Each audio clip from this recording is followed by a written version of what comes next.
আজ বিকালে আমার কুমারগ্রাম বিধানসভার বাড়ির সাথে আমার বাড়ির একদম পাশেই মেরেকেটে ইয়ার টু ইয়ার 300 মিটার দূরে অভিষেক হয়ে এসেছিলেন তৃণমূলের ভাইপো এবং কিছু উন্নয়নের কথা বলেছেন আমাদের কুমারগ্রাম ব্লকের কুমারগ্রাম বিধানসভায় সাথে কিছু অভিযোগও তুলেছেন। যেহেতু আমার বাড়ির থেকে সবটাই শোনা যাচ্ছিল, তো উত্তর তো অবশ্যই দিতে হবে।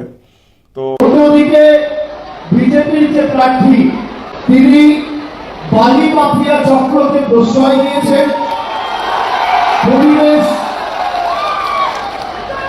পরিবেশ ও জনস্বার্থকে জলাঞ্জলি দিয়ে স্থানীয় নদীগুলোকে অবৈধভাবে বালি উত্তোলনে মদত দিয়েছে এই মনোজ কুমার ওরাও। আরএসপি ছেড়ে বিজেপিতে এসছে। কেন্দ্রে বিজেপি ক্ষমতায় থাকার কারণে মানুষের আশা ছিল অনেক কিছু পাবো, যদিও একটাও আশা তারা পূরণ করতে পারেনি।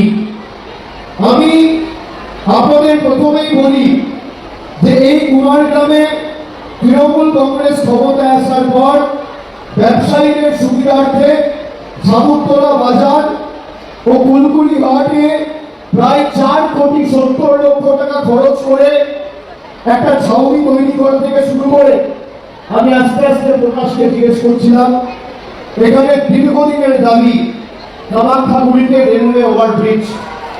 তৃণমূল কংগ্রেস প্রকাশকে রাজ্যসভায় পাঠানোর পর আমরা যেভাবে এটাকে নিয়ে এতদিনে 15 বছরে তিনি কি উন্নয়ন করেছেন, তার সরকার কি উন্নয়ন করিয়েছে।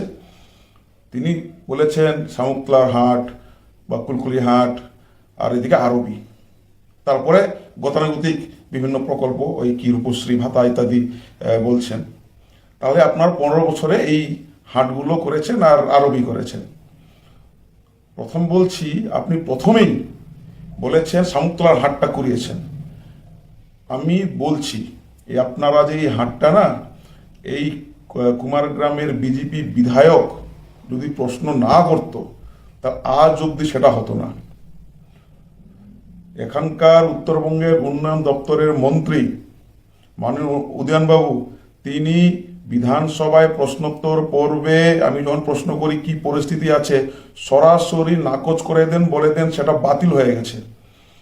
আমি যখন চেপে ধরি তখন মুখ্যমন্ত্রী বাধ্য হয়েছেন নিজে মাইক্রোফোন নিতে এবং তিনি বলেছেন আমাকে চিঠি করতে, যে যদি অন্য জায়গায় হয় করে দেবেন। পরবর্তী আমি চিঠি করি, তারপর কাজটা শুরু হয়। ঠিক আছে, আপনারা করছেন, ঠিক আছে, কিন্তু এখানে বিজেপির বিধায়ক না থাকলে 1 ইঞ্চি কাজ হতো না।